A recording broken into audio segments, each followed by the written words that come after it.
de entrada. Bienvenida. Pues con esas palabras, como que uno, ¿qué va a decir, no? Qué pena. Buenas tardes para todas. Para mí también es demasiado emocionante estar acá, sobre todo con personas que saben tanto. Oigan, yo no sé ni un cuarto de lo que ellas dicen, entonces ténganme paciencia.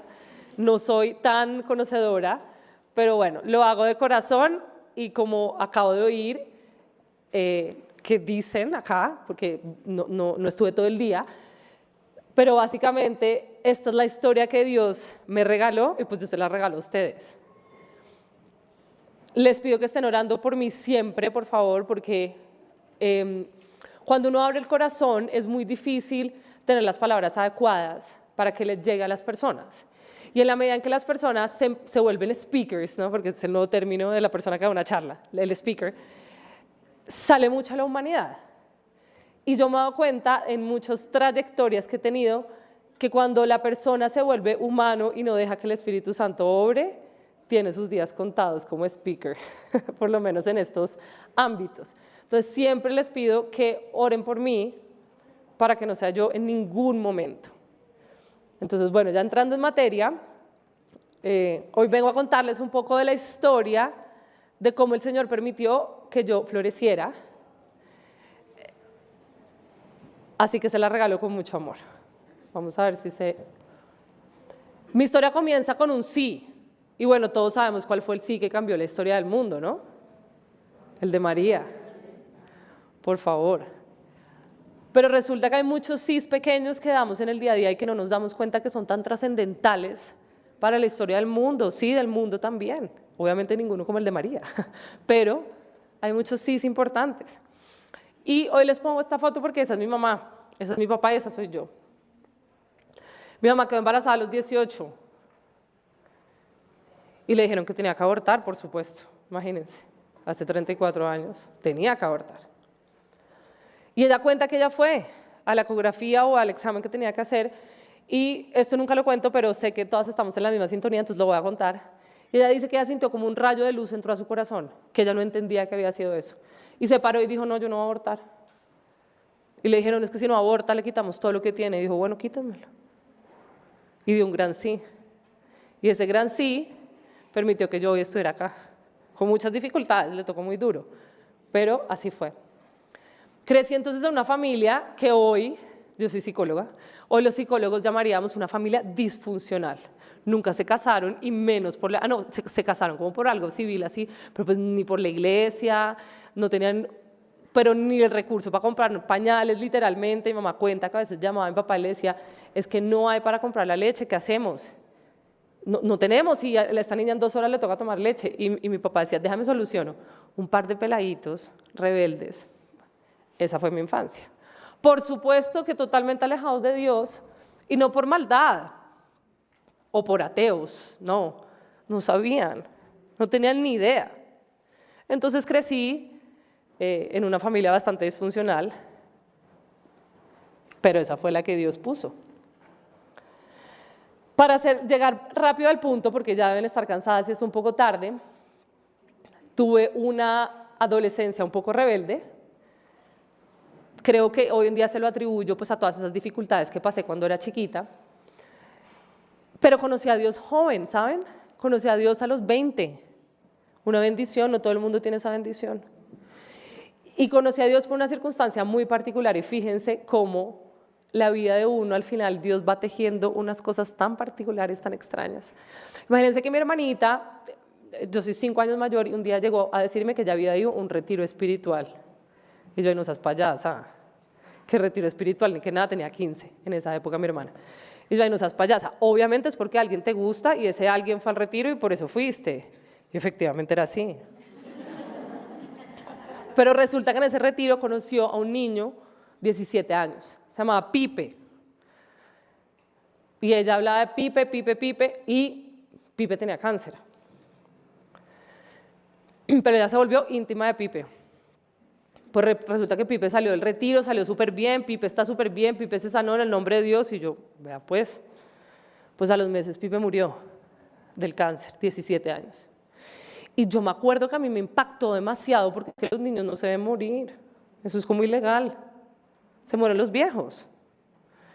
Y yo me acuerdo que a mí me impactó y yo lloraba, yo ni siquiera conocía a Pipe, pero yo lloraba y yo decía, pero ¿cómo es posible que Pipe se haya muerto? Eso no puede ser.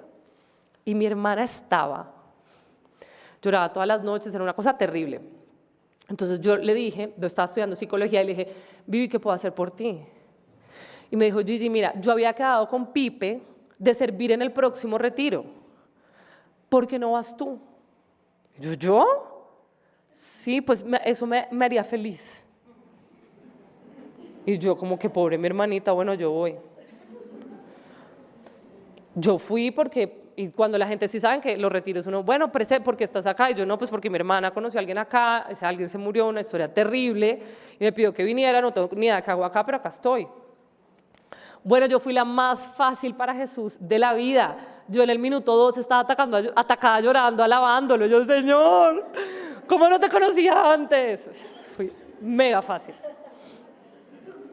Y ahí empezó mi camino de conversión, tenía 20 años, un camino súper hipócrita, les tengo que confesar, súper hipócrita.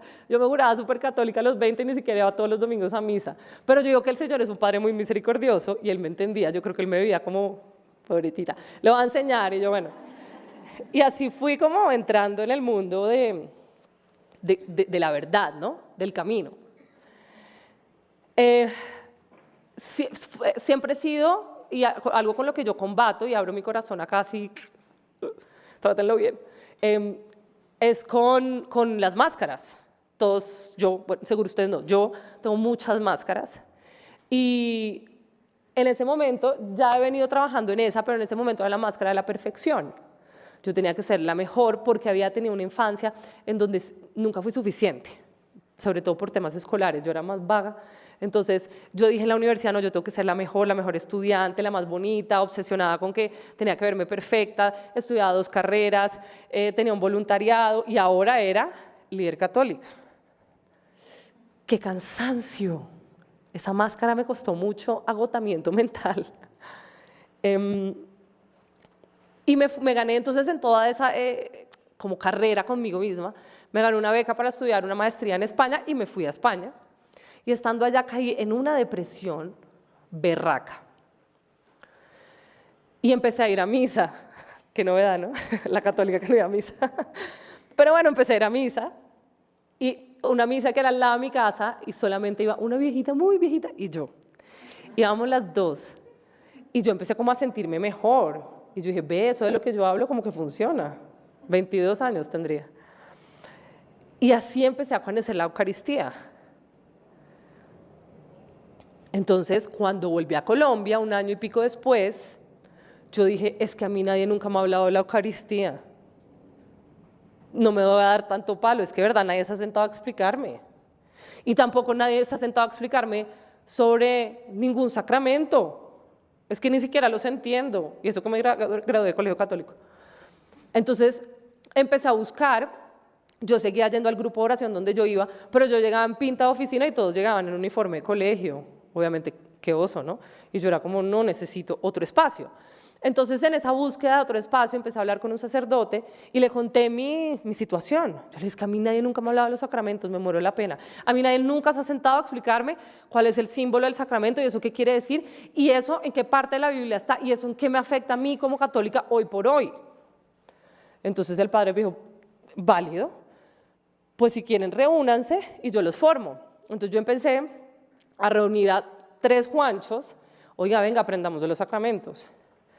Y empezamos a reunirnos y Dios creó una comunidad hermosa que hoy se basa en eso, en aprendamos de los sacramentos.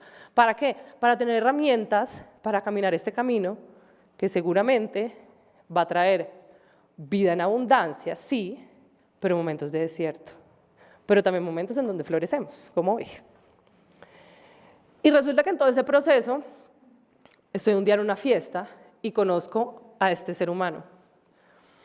Yo les voy a hacer una pregunta. Cuando uno conoce a alguien, siempre le echan un chisme a esa persona, ¿no? Uy, esa persona tal cosa, esa persona tal otra. Oigan, a mí nunca nadie me echó un chisme de él, nunca. Y me pareció tan querido y yo empecé a salir con él. Primera vez que nadie me echaba un chisme y no entiendo por qué, porque el tipo era terrible. Nadie me advirtió. Era DJ de música electrónica nocturna. Yo a las 10 de la noche, o sea, yo hasta ahora, ya casi van a ser las 5 yo creo, ya estoy pensando en la pijama. Y yo era como que, a mí nadie me advirtió, tenía problemas en temas de drogas. A mí nunca nadie me dijo. Y yo de cabeza con este man me metí. Pues cuando me di cuenta de la realidad ya estaba más tragada que no había forma de echar para atrás. Y un día este personaje me dice, es que, oye, es que me invitaron a hacer un retiro que se llama Esquema Bus. ¿Tú qué dices? ¿Voy? ¿Ustedes qué creen que dije yo? Pues para que vean que no. Le dije, soy cero objetiva, pregúntale a otra persona. Pero Dios, siendo Dios, su mejor amigo se acaba de convertir. Iba a las fiestas de la discoteca donde él tocaba con la Biblia debajo del hombro, no estoy exagerando, con la Biblia acá, y evangelizaba así. ¡Qué locura! Hoy en día nos reímos. Y le preguntó al mejor amigo, y el mejor amigo hizo de todo y se lo llevó para Emaús. Cuando él salió, músico, como a las 3 semanas me dijo, oye, me invitaron a que pudiera como dar una charla, a tocar música en Panamá, y se fue con Emaús a Panamá y desde ahí se enganchó. Entonces empezamos los dos a crear esta comunidad tan hermosa que les digo. Nunca nos imaginamos que iba a ser lo que es hoy en día. Yo de verdad solamente quería aprender de los sacramentos. Pero les juro, Dios, ¿cómo que hace unas cosas que uno no entiende? Bueno, hoy han pasado más de 5.000 jóvenes por el cielo. Llevamos 6 años. Y esto ha sido fruto de Dios y de poner una persona que tenía la sed y un ser humano del mundo muy particular, que no tenía ni idea de nada, pero era muy buen publicista. Y bueno, esa fórmula, al parecer, ha funcionado. Entonces nosotros empezamos con este proyecto que nos llevó a tener muchos compromisos difíciles. Por ejemplo, les voy a contar otra cosa que cuento de vez en cuando, pero a él no le gusta que lo cuente. Estábamos un día en una fiesta electrónica de él todavía no se había salido de ese mundo, y a ellos cuando son DJs y eso les dan como un cuarto y todo para que, ni idea para qué, bueno, pero es un mundo muy oscuro. Entonces me pregunta él, oye, en el cuarto, no van a preguntar en qué contexto, ¿ok? Pero me pregunta él, oye, tú ya varios tiempos siendo católica y tú sabes que tener relaciones sexuales fuera del matrimonio es un pecado. ¿Cómo haces para vivir en ese pecado? Duro, ¿no? La incoherencia. Y yo le dije, sí, es verdad. Y me dijo, bueno, y si los dos estamos tan metidos en este tema, ¿por qué no intentamos la castidad? Cosas que solo me pasan a mí, van a ver que me pasan un poco de cosas raras. Solo a mí, o sea, ¿qué tipo necio terrible le pide la castidad a la novia? Bueno, me pasó. Ojo que yo siempre digo un asterisco porque acá veo que hay niñas jóvenes. El mensaje no de rehabilitar gamín, me hacen el favor. No siempre sale bien. Es más, es rara las veces que sale bien. Entonces no, ese no es el mensaje. Pero entonces empezamos a tener ciertas cositas que Dios nos empezaba como a exigir más, ¿no? Gran exigencia, un noviazgo en castidad. Duramos 2 años en este noviazgo en castidad. Y un día, una locura mía, anda, esto suena, bueno, no importa. Nos fuimos para, me oyen bien, ¿verdad? Con el ruido detrás. Nos fuimos para una peregrinación en Medjugorje. Oigan, locos, no teníamos ni plata para ir, yo no sé ni cómo conseguimos esa plata. Pero allá nos llevamos un poco de gente. Y estábamos en una misa divina de jóvenes. Esto fue en Medjugorje.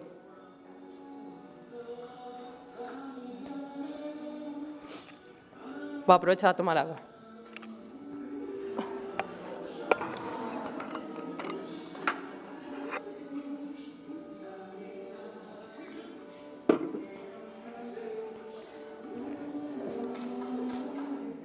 Y bueno, me comprometí con el loco y me casé con el loco.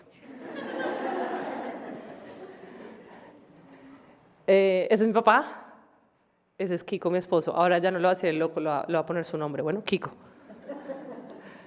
Nos casamos en el 2019. Y yo siempre cuando cuento esta parte, digo, nosotros empezamos con el checklist completo, no como mi mamá y mi papá, qué pecado, no, completo. Los dos teníamos trabajo, imagínense que Kiko empezó una agencia de publicidad con mi computador. Yo se lo presté, o sea, ni siquiera tenía el de él, yo se lo presté. Y él empezó su empresa iba súper bien, consiguiendo buenos clientes. Yo en ese momento tenía un trabajo súper bueno, entonces estábamos ganando bien, logramos conseguir un apartamentico de soltero súper chévere, teníamos un perrito, ¿saben?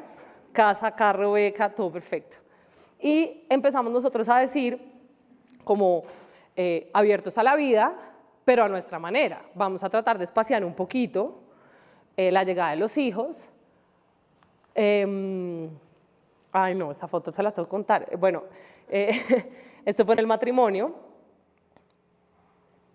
Y grábense esto, cómo enamoraban antes. Esa fue la canción que bailamos en el matrimonio. Grábenselo. Ya más adelante van a ver por qué. Y bueno, llegó un momento en donde dijimos, bueno, vamos a empezar a buscar los hijos, ¿no? Ya empieza como a hacer falta y uno empieza a querer. Pues oigan, yo aprendí con esta búsqueda de hijos que nos lamentamos mucho cuando alguien se muere, pero casi nunca nos damos cuenta del milagro de la vida cuando se engendra, ni siquiera cuando alguien nace, cuando se engendra. Nos parece tan natural y tan normal. Pues oigan, imagínense que empecé una lucha con la infertilidad. No podía tener hijos. Tengo una enfermedad que se llama endometriosis, me tocó operarme. No saben cuántas de estas tuve. Acá para las que no ven atrás dice no embarazada. Fue un drama, fue horrible, me tocó en pandemia, fueron momentos muy difíciles, porque además me empezó a pasar algo en donde yo empecé a cuestionar a Jesús. Y es que me dolía mucho todo el tiempo, todo. Entonces cada vez que yo tenía la menstruación me dolía, nivel que me desmayaba del dolor. Cuando se me iba, que empezábamos a buscar los hijos, no podía tener relaciones sexuales del dolor. Entonces tenía dolor de los 30 días del mes, 25. Y estábamos en plena pandemia, nadie me podía atender. Entonces empezó a ser muy difícil hasta que por fin dieron con el chiste de la endometriosis y me operaron. Y unos meses después logré quedar en embarazo. Justo cuando logré quedar en embarazo, estábamos en la casa de un amigo nuestro que es sacerdote. Consejo no pedido, tengan amigos sacerdotes, son lo máximo. Y él nos estaba contando, estábamos tomando café y él nos empezó a contar que cuando él entró al seminario eran como 25 personas, que a la mitad del seminario eran 10, no me acuerdo los números, pero era una cosa así exagerada, y que al final se graduaron con el 3. Entonces Kiko dice, publicista, ¿no? Monse, tenaz, ¿qué hacemos? Hagamos una campaña para que la gente se meta a sacerdote. Y me acuerdo que Monse se queda mirándolo con esa paciencia y le dice, no, Kiko, lo que hay que hacer es tener hijos y si son varones, ofrecérselos al Señor. Claro, nosotros en embarazo, ay, mi amor, ¿qué tal que sea hombre y se lo podamos ofrecer al Señor? Y que sea sacerdote, nuestra nueva ilusión. Para este punto yo dije, bueno, Dios estuvo como un tiempito, como un poquito distraído, ¿no? Porque cuando uno está en los caminos del Señor, todo sale bien. Y como que conmigo se despistó un poquito y pasé como 1 año y medio feo, pero ya volvió y se concentró y ya otra vez todo está marchando bien. Y obviamente empezamos, bueno, ¿es hombre o mujer? Nosotros somos súper ridículos, todo lo hacemos video, nos encanta. Y este es el video de cómo hicimos el sex reveal para ver si era hombre o mujer. Pero bueno, es muy largo, no se los voy a mostrar, porque se van a aburrir. Pero ahí sale, no, es que sale rápido. ¡Ah! Era hombre. Mundo ideal. Dios ya estaba concentrado en nuestra vida otra vez, gracias a Dios. Y nosotros siempre hablábamos que si teníamos un hijo hombre le íbamos a poner Agustín, porque Agustín quiere decir Augusto pequeño. Y Kiko se llama Augusto en realidad. Entonces, pues, ¿qué más similitud le ven a Kiko con San Agustín? ¿Tengo que explicarla? Entonces siempre dijimos, no, él se va a llamar 100% Agustín. Entonces, estando en embarazo, nosotros somos full ridículos, bueno, no se burlen, pero estando en embarazo hicimos el típico baby moon que ahora está de moda y nos fuimos de luna de miel embarazados porque sabíamos que era como la despedida de nosotros dos solitos y que obviamente ya íbamos a tener bebé y pues iba a ser como muy diferente todo. Y terminamos en este lugar. ¿Alguien sabe qué es? ¿Qué? Garabandal. Oigan, nos fuimos a Madrid y yo, ustedes no saben lo que hice para terminar en este lugar. Eran como 1000 horas de carretera, yo embarazada, que como me querían matar, era como invierno, súper helado, entonces nadie estaba. Garabandal no hay hoteles, solo hay como unas posadas donde te reciben. Éramos los únicos en el pueblo, que no éramos del pueblo, son como 6 casitas. Bueno, yo hice de todo y allá terminamos. Y yo quiero que vean la Virgencita. Recuérdenla, bueno. Ese día, puntualmente en ese spot, me acuerdo que yo le dije a la Virgen, mi hijo es tuyo, cuídalo como si fuera tu hijo.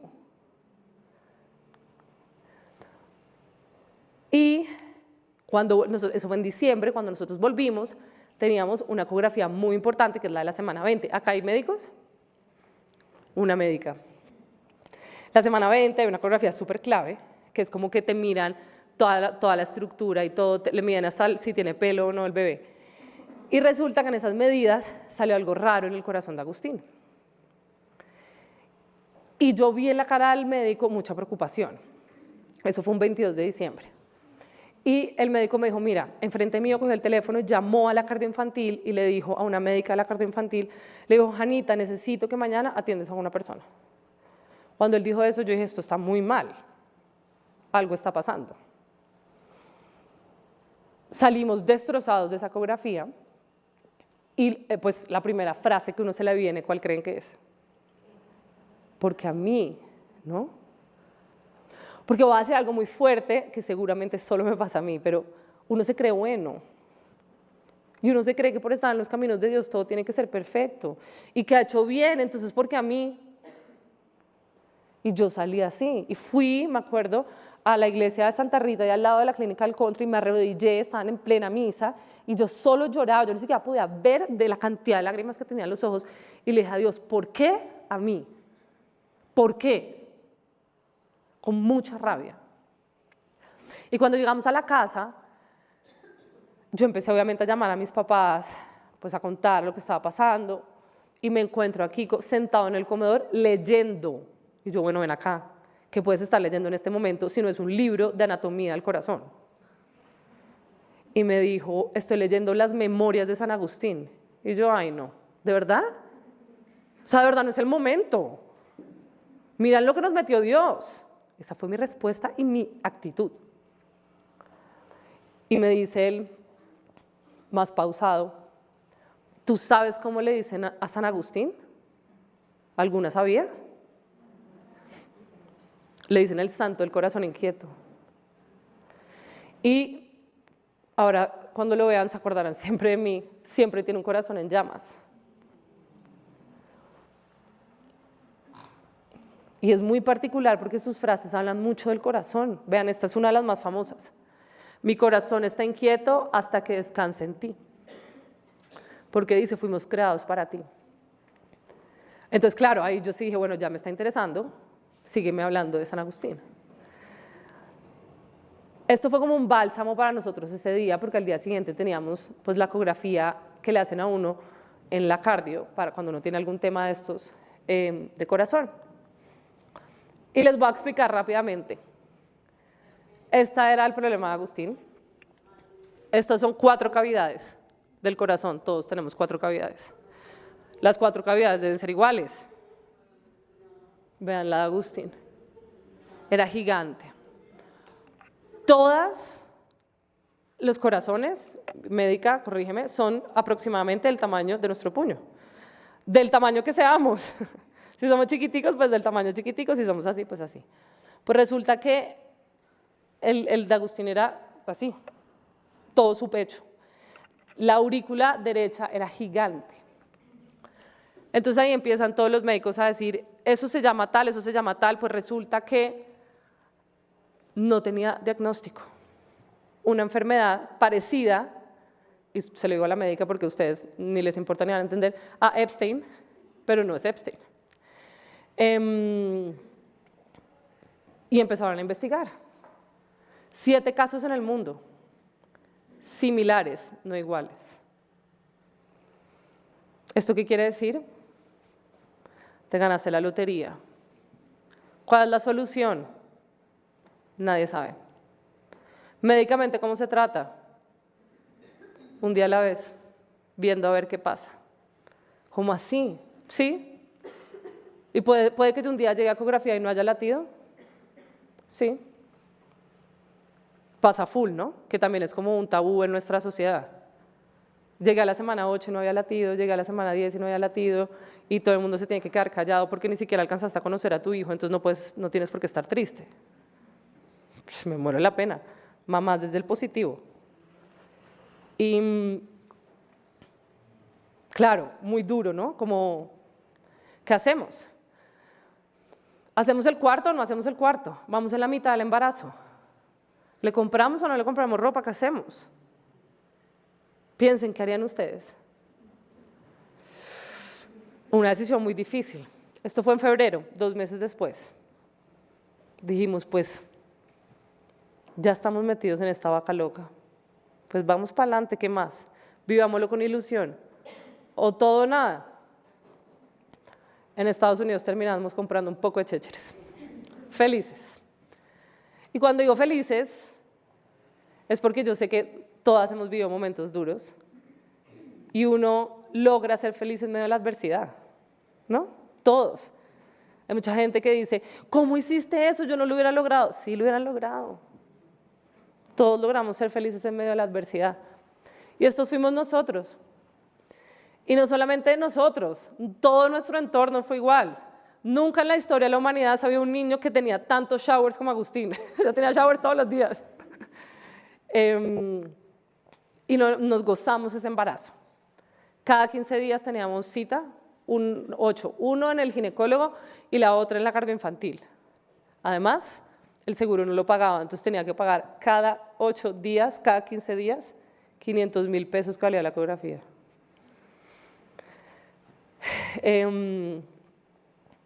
Y esta es una frase que nos quedó. Todo lo que hagan, háganlo con amor. ¿Quién dice eso?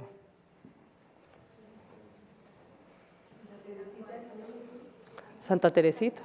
Y más aún cuando se trata de cargar una cruz, ¿no? Así sea dura.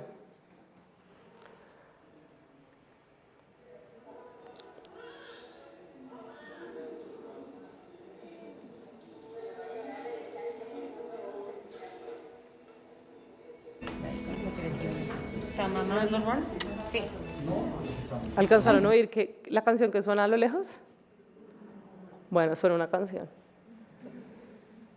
Yo le mandé a mi ginecólogo una lista eterna de canciones, porque una de las cosas que ya me habían advertido, mis amigas católicas, era que él ponía música, pero como de yoga. Y yo, no puede pasar. Ha sido ya suficientemente duro.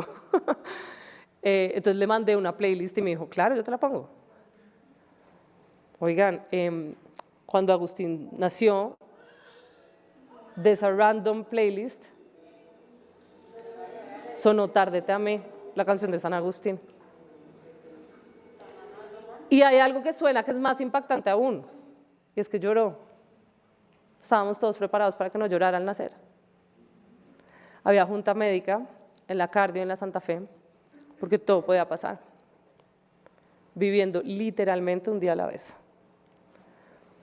Me acuerdo que en el embarazo fui todos los días a misa desde que me enteré, y si no iba a misa iba al Santísimo. Y es muy raro y es muy loco porque uno a veces piensa que la relación con Jesús es transaccional, ¿no? Yo voy a misa esperando que tú, que eres el dueño de todo, me des algo a cambio. Bueno, por lo menos a mí me pasa. Y bueno, ¿qué tan así funciona? ¿No es más bien al revés? Tú ve a misa, mamita, para ver si soporta todas las cosas que le están pasando. Pero yo no lo veía así. Yo lo veía, era como, hace el milagro. Y lo hizo. Y Agustín nació. Cosas que no iban a poder pasar. Y nació en unas condiciones muy difíciles y muy duras. Por el tamaño de su corazón, Agustín no respiraba bien. Entonces tuvimos que estar varios días en la unidad de cuidados intensivos de la Santa Fe y después de la cardio, porque la cardio no recibe partos. Siempre me preguntan esa parte. La cardio no recibe partos, entonces tienes que estar en la Santa Fe un tiempo y te vas después para la cardio infantil. Miren, de estos días tan duros y tan difíciles, no sé si a alguien le ha tocado una UCI, pero yo digo que la unidad de cuidados intensivos es el lugar más horrible en donde un ser humano puede estar. A mí me quedó esa lección.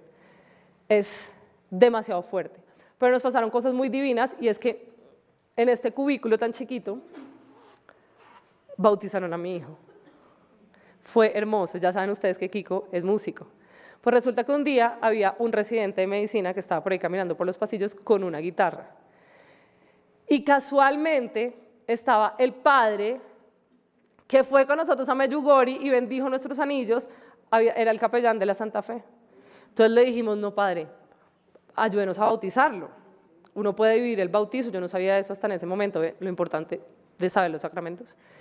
Y yo no tenía ni idea, yo tengo un tío sacerdote y le pregunté, lo llamé y le dije, estoy en esta situación, pues él sabía, pero ¿qué hago? Me dijo, divide el bautizo, bautízalo acá y solamente hacen la parte del agua y ya el óleo lo ungen en el bautizo, el formal, pues, no el formal, el social. Porque nosotros sabíamos que Agustín se podía bautizar ya mucho más grande porque él por nada del mundo podía coger ni una gripa lo mataba. Entonces dijimos, bueno, hagámoslo así. Oigan, llega este residente con su guitarra cantando como, protégeme, Señor. Kiko me miraba así con una cara como de el desentone de la vida, en un vasito desechable, y fue el bautizo más divino de la vida. Todos llorábamos de la felicidad de que nuestro hijo pudiera haber recibido este sacramento tan importante, ¿no? Estuvimos unos días y después nos fuimos así en ambulancia para la cardio infantil. Momentos muy duros. Uno siempre se imagina que sale con su hijo en brazos, pero yo ni siquiera lo podía cargar. Y ahí cuando tú te das cuenta de la vulnerabilidad de la vida, ¿no? Llegamos a la cardio y a los 11 días de estar ahí, Agustín ganó su primera batalla y nos fuimos para la casa. Con oxígeno, yo cuento a veces que yo todos los días llevaba la primera muda, ¿no? Eso es tan típico que le regalaron las abuelitas, la primera muda. Pues Agustín ni siquiera se vestía, era en pañalito todo el día, pues porque estaba en una incubadora. Y yo todos los días llevaba esta primera muda, hasta que se la pusimos y logramos después de 11 días salir de la clínica. Y el cuarto que tanto dudamos en hacer se utilizó. Y empezamos a crear por fin una vida, entre paréntesis, normal, ¿no? Porque pues la vida de UCI no es la vida que nadie quiere tener. Acuérdense de este video. Esa es mi perrita y Kiko le obligaba a darle besos a Agustín en los pies. Solo acuérdense, yo sé que son bobadas, pero acuérdense. Agustín fue un niño que siempre tuvo que estar muy cuidado porque si le daba media gripa se moría. Así de simple y así de crudo. Entonces yo estaba todo el tiempo muy sola. Fue mi abuelo, fue mi mamá, súper protegidos, se cambiaban al entrar, todo, porque vivíamos como una burbujita con la angustia de que si alguien lo enfermaba, pues se moría literalmente. Pero él empezó a estar bien, hasta que un día fuimos a la cardio y nos dijeron, vean, Agustín no respira bien, no está saturando bien, necesita oxígeno todo el tiempo. Lo que muchas familias hacen es que se van al nivel del mar. Traten. Nuestra familia es de Barranquilla, nos fuimos para Barranquilla, con todas las dificultades, porque yo no sé si a alguien le ha tocado, pero uno no puede obviamente viajar con una bala de oxígeno, yo no tenía ni idea. Y uno le toca alquilar esta maquinita que vale un billete, pedir permiso a la aerolínea, bueno, hicimos todo un trámite para poder llevarnos a Agustín a Barranquilla. Y lo logramos. Y llegamos y vimos este número, que yo sé que en pandemia, ya sé si todos lo entendemos, en pandemia fue wow, sin oxígeno. ganamos la siguiente batalla. Empezamos a vivir una vida normal. Y es que hoy la vida está llena de pequeños detalles que pasamos por alto.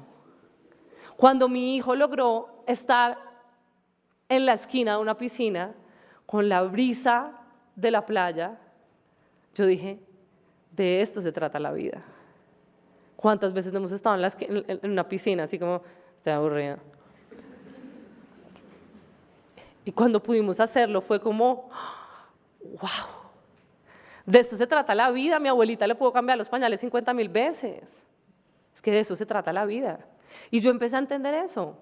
Empecé a entender la bendición de lo que es un suspiro. Cada nuestro, porque es que mi hijo no podía respirar. Cada respiro es oro. Y solo lo entendemos cuando pasan estas cosas. Empezamos a tener una vida normal y decidimos quedarnos a vivir en Barranquilla. Decidimos dejar todo atrás, trabajos, empresa, todo. Y dijimos, si él necesita estar acá, acá vamos a estar. El 26 de julio del 2022, Agustín cumplía 3 meses de nacido, encontramos el apartamento donde ya nos íbamos a instalar en Barranquilla.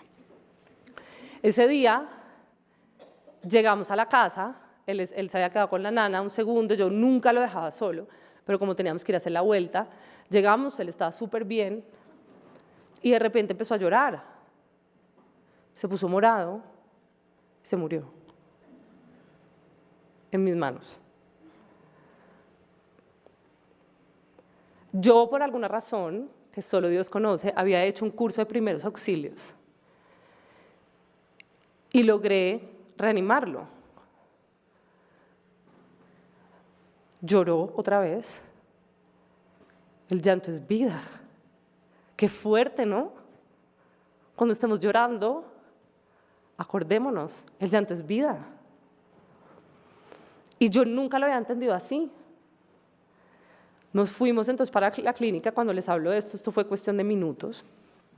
Y llegamos a la clínica, obviamente, muertos del pánico, porque quién sabe cuánto tiempo había pasado sin oxígeno. Todos sabemos que empieza a tener unas secuelas terribles para pues, cualquier ser humano. Ahora yo voy a mostrar unas imágenes que pueden ser un poquito fuertes. Si hay alguien que es sensible, trate de no verlas. No es algo así terrible, pero hay gente que le impacta, ¿ok? Entonces, céntrense en mí. Llegamos y Agustín empezó a hincharse mucho y empezó a respirar otra vez muy mal, después de estar perfecto, a tal nivel que tuvieron que entubarlo porque empezó a hacer estas paradas cardiorrespiratorias una y otra vez, una y otra vez. Lo tuvieron que entubar y entramos otra vez a UCI y yo me acordé de unas palabras que me había dicho una médica en la cardio y me dijo, un niño cardiópata entubado es muy posible que tenga los días contados. Y yo ese día dije, empieza mi vía crucis. Dije, ¿por qué a mí? Otra vez. Y después me acordé de una mamá muy popular que vivió el Vía Crucis. Dije, bueno, si le tocó a ella lo que le tocó, ¿por qué a mí no? ¿Quién soy yo para decir por qué a mí? Fueron momentos muy duros en esa UCI, en donde también veíamos la mano de Dios todo el tiempo, en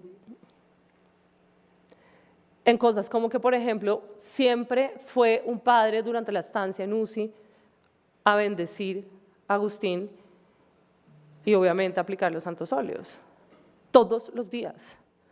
Oiga, todos los días consigan un padre ya para confesarse. Es difícil, ¿no? Pues todos los días allá llegaba un padre y no era como el de la clínica, padres externos.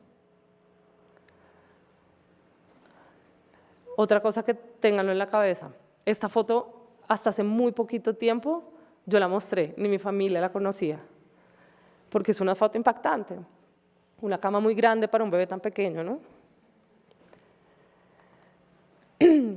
Y empecé yo a vivir algo que yo llamo caminar sobre las aguas. Esta fue una imagen que yo puse en Instagram. La primera vez que me tocó, cuando sacaron el carro de reanimación, porque estando yo ahí, Agustín entró en parada, le dicen los médicos. Código, yo no sé qué vaina, saquen a la mamá, saquen a todo el mundo, yo desgarrada dando alaridos afuera. Y mi esposo, aquel loco, me decía, ¿te acuerdas cuando Pedro estaba en la barca, en ese diluvio tan fuerte, con esa angustia, y Jesús le dijo que viniera hacia él y que él empezó a dudar y se empezó a hundir? Sí, ok, estamos caminando sobre las aguas. Miremos a Jesús, no miremos nuestros pies. ¿Ustedes dudarían? ¿O fui yo la única falta de fe? Muy difícil, ¿no? Pasaron muchos milagros. Este milagro fue divino. Un día yo salí de la clínica y me encontré con esto. Un poco de gente orando el rosario por mi hijo. ¿Por mi hijo? ¿Pero por qué? ¿Quién les pidió? Yo no sé. Pero ellos estaban ahí. Ahí había gente sentada que no creía en Dios y están arrodillados haciendo el rosario. Un día me llamó alguien y me dijo, está la Virgen Peregrina de Fátima, yo no sé qué cosa, ¿quieres que vaya al cubículo de Agustín? Por supuesto. La clínica Puerto Azul, no puede entrar nadie a la UCI. ¿No puede? Señor, derriba esos muros. Ahí está a mano izquierda de la cuna. Nadie podía entrar, evidentemente. Nadie nunca vio esta escena. Y así pasaron muchos milagros que si me quedo contándoles, no terminamos nunca. El día 12 del Via Crucis, leí esa mañana el Via Crucis y decía, estación 12, Jesús muere en la cruz. Pero después, a los 3 días, ok, yo lo vi así. Ahí viene el milagro. Llegamos ese día a la clínica y nos dijeron, no hay nada que hacer. Agustín se nos está yendo. Doctores, ¿puedo pedir que suba a mi familia? Sí, despídanse.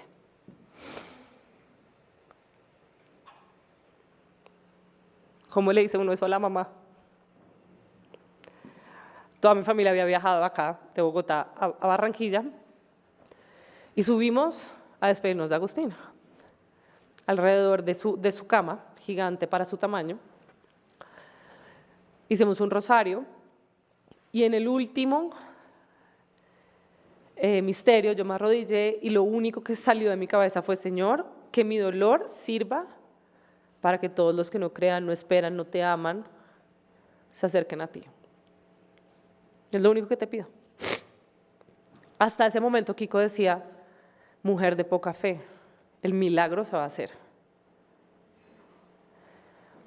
Nos pidieron que saliéramos un segundo, que le iban a hacer un procedimiento. Cuando salimos, una de las cosas que yo le decía a Kiko era, yo tengo 2 temores dentro de los 50.000 que tenía. Uno, yo no quiero tener la decisión, que tomar ninguna decisión si desconectarlo o no, me parece aterrador, ¿no? Y yo sé que soy su mamá, pero yo no lo quiero ver morir. No quiero ver ese último suspiro. Estábamos afuera de la UCI y me entra una llamada. Mamá, Agustín, sí. Entra, por favor. Y cuando yo entré, uno entraba a la UCI, estaba a mano derecha, el primer cubículo era el de él. Como esos vidrios que tienen como una cosa que uno no ve. Y salen los médicos y yo vi la cara y yo ya sabía lo que había pasado. Empezaron muy nerviosos a decirme, mira, hicimos todo lo que pudimos, muy afectados, pero saliste de esta UCI y entró en parada. Estuvimos 25 minutos reanimándolo y la verdad es que, o sea, todo lo de él está muy mal ya.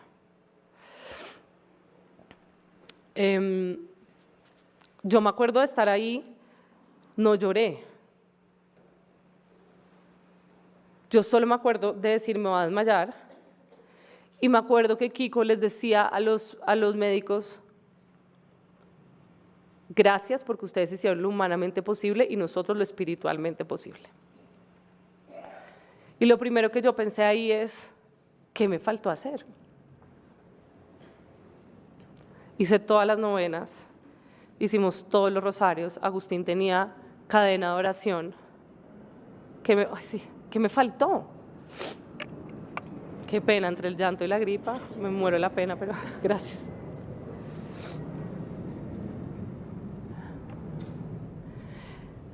El día que hicimos la misa de Agustín, el padre, un padre espectacular, que nos acompañó en todo el proceso, llego yo a la iglesia, porque fue lo único que yo quería hacer, era llegar a la iglesia, pero yo creo como a pelear con Dios, como a enfrentármele.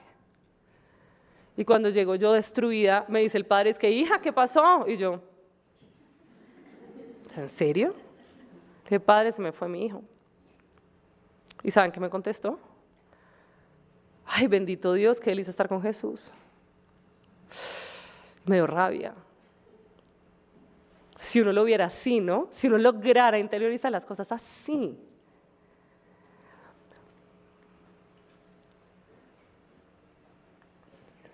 Esta fue la misa de despedida de Agustín. Sin que nosotros lo dijéramos, nos hicieron una hora santa entera antes de la Eucaristía de él. Y muchas cosas muy lindas, ¿saben? Como que la gente se me acercaba y me contaba. Yo ni siquiera me acuerdo porque la gente se me acercaba y me decía, es que yo empecé a volver a misa por Agustín. Es que cuando yo me enteré que Agustín estaba tan mal, empecé a rezar el rosario y descubrí que tarará. Es que por Agustín mi matrimonio se recompuso porque empezábamos a orar los dos juntos todas las noches por él. Ni siquiera les puedo decir todo lo que me dijeron porque yo obviamente no tenía cabeza para eso. Y esta fue la vida que empecé a vivir. Yo empecé a decir, en este duelo tan duro, no te entiendo, pero te creo. Porque yo no lo entiendo, todavía no lo entiendo. Si yo fuera Dios, como a veces queremos jugar a ser, yo no me lo hubiera llevado.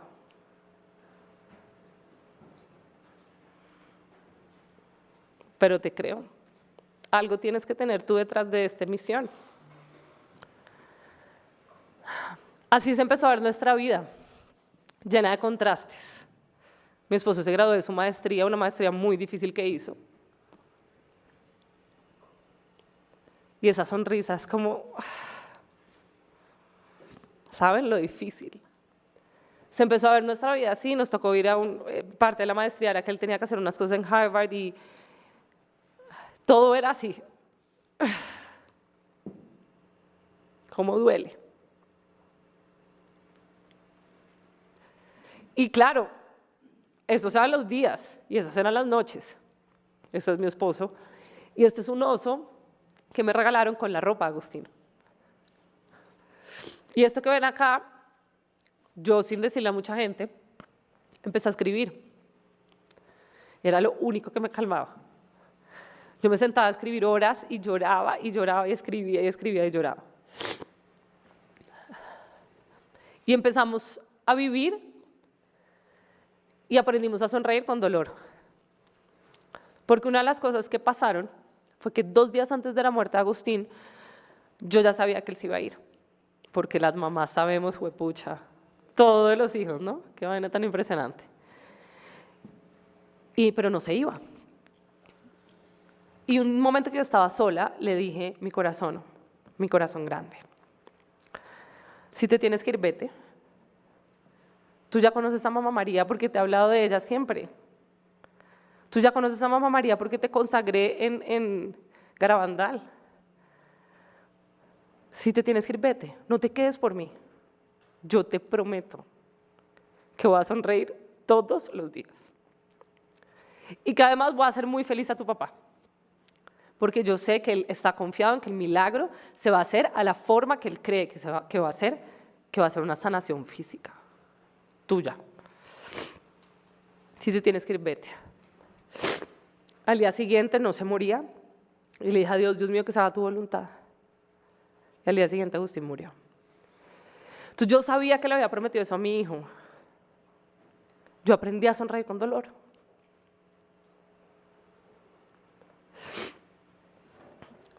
Y resulta que un día, estando en este lugar, en la Conferencia Episcopal de Bogotá, fuimos a un retiro, esto fue 2 meses después de la muerte de Agustín, a un retiro del cielo. Y entro yo a mi cuarto y me encuentro una carta. Y ustedes saben que en los retiros, en todos los encuentros religiosos, es usual que la gente le escriba uno cartas o le den cosas.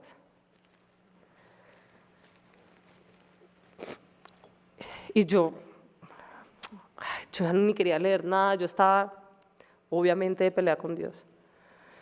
Y cuando abrí yo dice, mami y papi, y me dio una... ¿Cómo así que mami y papi? ¿Quién es tan atrevido de escribir por mi hijo? Y o sea, la rabia que me dio. Entonces yo dije, el que fue es demasiado descarado. O sea, uno no juega con esto. Yo se las voy a leer hoy. Mami y papi, hace 2 meses estando acostado en una cama gigante para mi tamaño, bajó la Virgen María mientras ustedes estaban rezando con algunos de mis abuelos y bisabuelos el rosario a acompañarnos. Me estaban todos acariciando y diciéndome lo mucho que me querían. La Virgen paradita al lado izquierdo de la cama nos estaba viendo unidos en el amor, la fe y la oración. Fue ahí donde ella misma constató que mi misión estaba cumplida. En familia nos encontrábamos unidos y orando, pero afuera había cientos de personas más orando a los pies de nuestro Padre. Esa era mi misión, unir a nuestra familia y juntar en oración a esas personas que no creían, no adoraban y no esperaban. Fuerte, ¿no? Fue en ese momento donde ella se encargó de sacarlos a todos de mi cuarto. Me envolvió en su manto azul. Acuérdense, la Virgen de Garabandal. Caliente y brillante, y me cargó para llevarme con ella a mi nuevo hogar, este lugar más lindo que existe. Aunque mis ojos no vieron mucho del mundo, sé que este es el lugar más lindo que uno puede ver. Estoy acompañado, seguro y muy feliz. Los veo siempre y los acompaño en esas oraciones que han hecho en estos 2 meses, que sé que no han sido los más fáciles. Los he visto llorar por las noches y yo también lloro porque los extraño, pero al mismo tiempo me pone feliz que estén allá cambiando tantas vidas en mi nombre. Me hicieron disfrutar los 3 meses de vida que viví. Me gustaban los cuentos que mi mamá me contaba y cómo rezábamos y hablábamos juntos. Me hacía feliz cantar con mi papá las canciones y recibir los besos de Inma que mi papá le ponía a darme. Me hicieron una vida muy feliz y yo sé que yo también se las di a ustedes, pero no quiero que mi partida les deje una amargura o tristeza en su corazón, sino que por el contrario la felicidad de que pudimos vivir ese tiempo que probablemente no íbamos a poder vivir.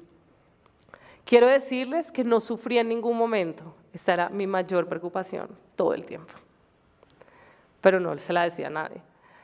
Todo el tiempo estuve acompañado de angelitos que me acompañaban en las noches cuando ustedes tenían que irse, y el mismo Jesús bajó un par de veces a arroparme cuando tenía algo de frío. Nunca olvidaré cómo me miraban, las risas que me sacaron, las caricias que me dieron y todos los momentos que pasamos. Yo sigo viviendo con ustedes todos los momentos de su vida, pero ahora seguro desde el lugar más hermoso que existe. Papi, cuida a mi mamá, no la dejes sola nunca ni triste. Yo siempre he tenido ese problema con Kiko, como que no me gusta que me deje sola.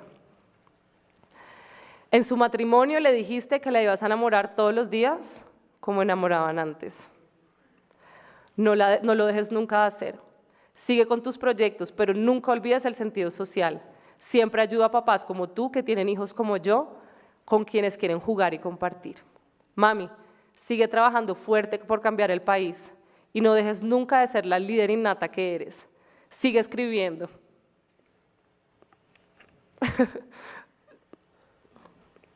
Que lo haces muy lindo y me gusta que les hables de mí a los demás. Cuando me fui, dijiste que siempre ibas a hacer sonreír a mi papá. No se te olvide y hazlo siempre. Los amo con mi corazón. Agustín de Solalí, su hijo y hermano mayor.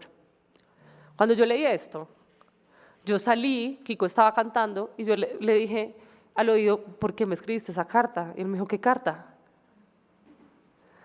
Yo, la carta que me mandaste. Me dijo, yo no he escrito ninguna carta.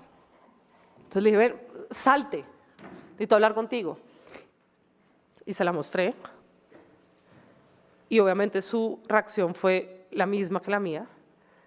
Entonces llamé a mi hermanita, porque era la única persona que podía tener alguna de esta información, y le dije, ¿por qué escribiste esa carta? ¿Qué carta? Llamé a mi mamá, nadie sabía qué carta estaba hablando yo. Entonces llamé al coordinador del retiro y le dije, ¿quién me dio esta carta? Me dijo, me la dio una persona que me pidió que nunca te dijera quién fue. Yo la imprimí y la puse en tu cuarto, pero la persona que me la mandó no fue la misma que la escribió. ¿Quién escribió la carta? Nadie sabe. Bueno, yo sí sé. Y ustedes también saben. Y es muy fuerte porque Agustín de Solali, su hijo y hermano mayor, y al mes yo tuve un sueño, esta imagen la hice con inteligencia artificial, porque yo quería que ustedes la vieran. Es muy fuerte porque cuando me invitaron a estar en este lugar, nunca había contado esto a nadie. Un día yo soñé, pónganle ustedes que ustedes cierran sus ojos y ven solo esta imagen. Y cuando yo me levanté, había una certeza en mí que decía, florece. Y yo ese día dije, ay, estoy embarazada. Me hice una prueba y estaba embarazada.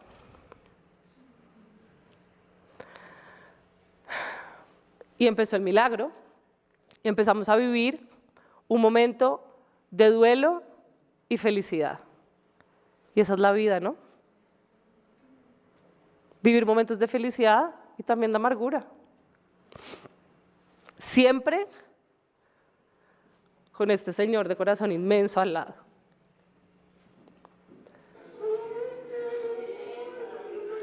Se repiten los videos.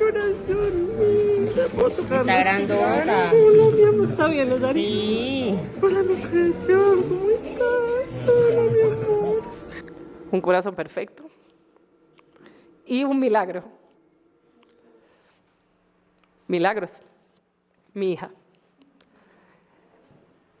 ¿Qué es lo que dice en el Génesis? Después de la tormenta, yo haré que aparezca el arco. Y ustedes recordarán que es la promesa mía. Y es que para llegar al oasis, a ese florecer, a veces tenemos que cruzar desiertos, ¿no? Ahora que estamos en Cuaresma, 40 días de desierto, 40 años de espera. Y me di cuenta que yo quería sanar el corazón de Agustín con toda mi fuerza. Y él me lo sanó a mí.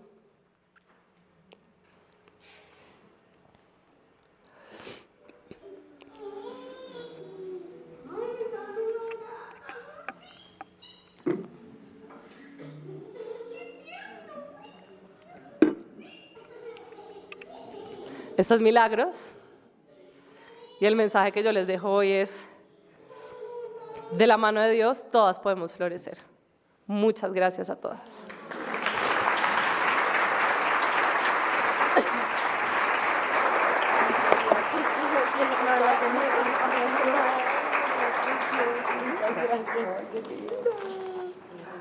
No me muero con esto. Bloom.